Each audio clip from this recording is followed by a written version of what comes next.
cerita dong kegiatan kamu akhir-akhir ini, profesi kamu dan lain-lain. Kayaknya aku lihat di Instagram sibuk banget apa sih maksudnya sangat menginspirasi orang lain, terutama perempuan.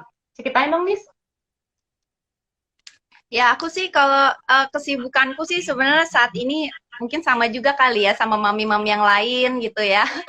Jadi aku kalau dari kerjaan aku mungkin ngisi seminar gitu ya atau acara workshop. Aku juga punya Mm-mm. financial clinic gitu ya. Mungkin bagi teman-teman yang nggak punya waktu gitu ya pas lagi ikut seminar dia pengen privat gitu. Nah, aku juga menghadirkan itu dan untungnya sekarang bisa Mm-mm. by Zoom aja gitu ya, nggak usah keluar rumah itu bisa.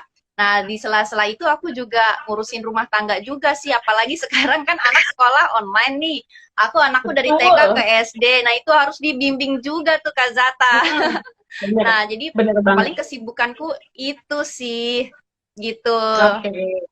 Oke, ya ampun, jadi bener banget, pas banget ya. Ini memang bintang tamunya juga cucok banget gitu. Karena kadang-kadang nih, sorry to say ya nih, kadang-kadang aku tuh beberapa kali dengar pembicara yang lain gitu, ada yang bicara tapi buat aku nggak relate. Karena aku mikir, oh aku ibu rumah tangga, punya anak, dan memang situasinya sekarang juga lagi berat. Kadang-kadang ada yang menurut aku kurang relate gitu. Jadi sekarang aku seneng banget karena aku merasa ini relate banget kamu sebagai praktisi, tapi juga kamu kurang lebih ada di situasi sama dengan kebanyakan dari kita gitu ya. Ini sibuk Iya, sama juga kita anak-anak pagi-pagi udah di betul. depan laptop, di depan HP, dan kita juga harus Iya, jagain iya. ya.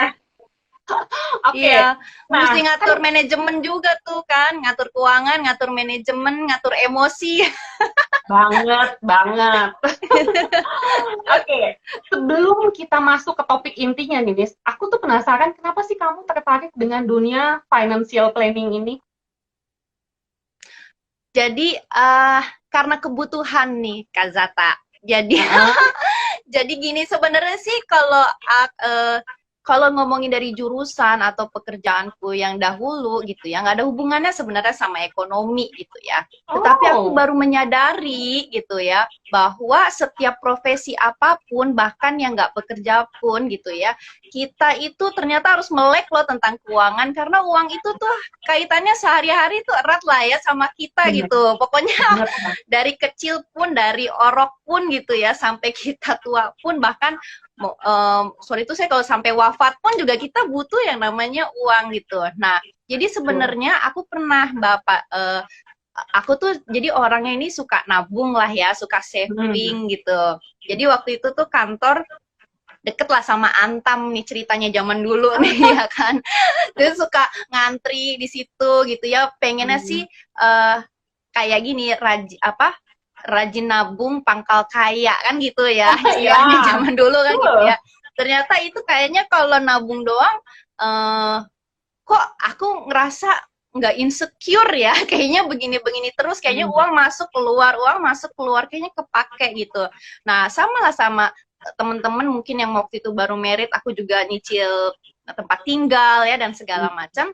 Nah ada posisi di mana pada saat itu uh, aku ketemu resiko ketidakpastian yaitu perusahaan kantor tuh lagi bermasalah lah mbak. Nah di situ Hmm. aku ngerasa yang nggak nyaman kan mungkin sama nih kayak temen-temen yang di masa pandemik ini cuman aku udah lebih dulu tuh dulu pernah Hmm. kejadian ya kayak gitu. Terus kalau misalnya nih ya, tadi misalnya teman-teman udah dengerin nih serius apa yang tadi kamu sampaikan, terus mereka merasa bahwa oh oke, gue harus mulai sekarang nih, beneran nih serius mau ngatur keuangan, kamu bisa kasih tips nggak nih gimana cara memulainya dan memaintain agar kita ngatur keuangannya tuh apa sih namanya istilahnya bener-bener serius dan dalam jangka Ya, panjang, bisa kasih tips yang applicable nggak buat kita-kita? jadi ini kalau cara gampangnya aja ya. Jadi kita nih pas ketika kita dapat penghasilan nih 100% masuk nih Hmm. Kak Zata ya. Yang pertama adalah kewajiban dulu nih yang kita bayar. Pertama adalah zakat.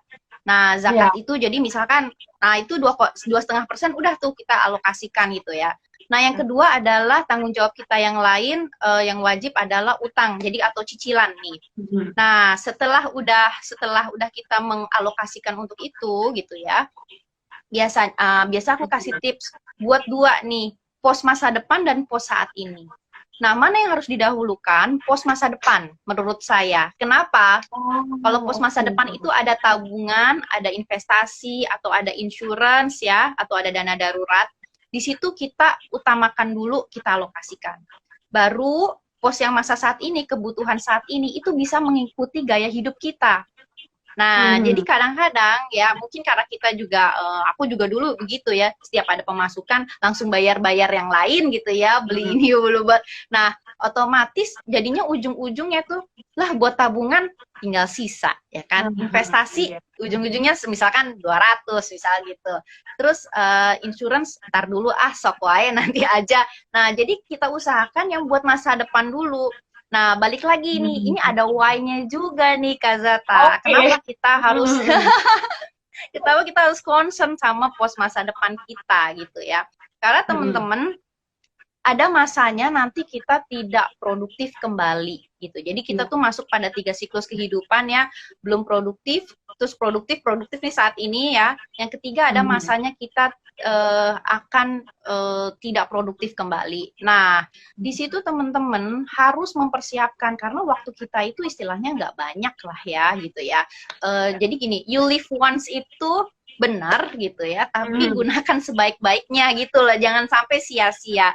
Nah, memang ada orang-orang yang ibaratnya kalau yang pensiun tuh masih tetap oke lah ya penghasilan, tapi balik lagi kita harus bertanya nih pada diri sendiri, kita mau menikmati hidup atau bertahan hidup, ya kan? Iya, nah minimal kita ya kan, kita mau financial freedom atau minimal kita bisa mandiri secara finansial. Nah, di saat itu pada posisi kita nanti tidak produktif kembali, itu gini, kalaupun kita bisa kerja, mungkin kita udah nggak bisa kerja 12 jam, tapi mungkin kerjanya sehari 5 jam, ya kan? Nah, terus fisik kita mungkin juga udah mulai melemah gitu, dan kita mungkin akan bergantung juga pada orang lain. Nah, di saat-saat itu gitu, di mana penghasilan aktif kita mungkin udah nggak masuk lagi gitu ya, kita harus udah mikirin strategi dari sekarang gitu. Bagaimana saya bisa mandiri secara finansial ketika setua nanti gitu. Dan jangan sampai kita ngerepotin juga nih ke bawahnya ya kan, istilahnya generasi-generasi berikutnya, karena generasi-generasi berikutnya juga pasti juga lagi berusaha nih untuk gimana mereka bisa oke nih secara finansial gitu ya, minimal mandiri lah secara finansial. Jadi why-nya itu memang perlu dicek lagi ya, memang setiap orang beda-beda nih Kak Zata, tapi yang pasti kita semua akan sama nih, kembali ke tidak produktif. Nah, itu yang harus kita pikirkan strateginya gitu.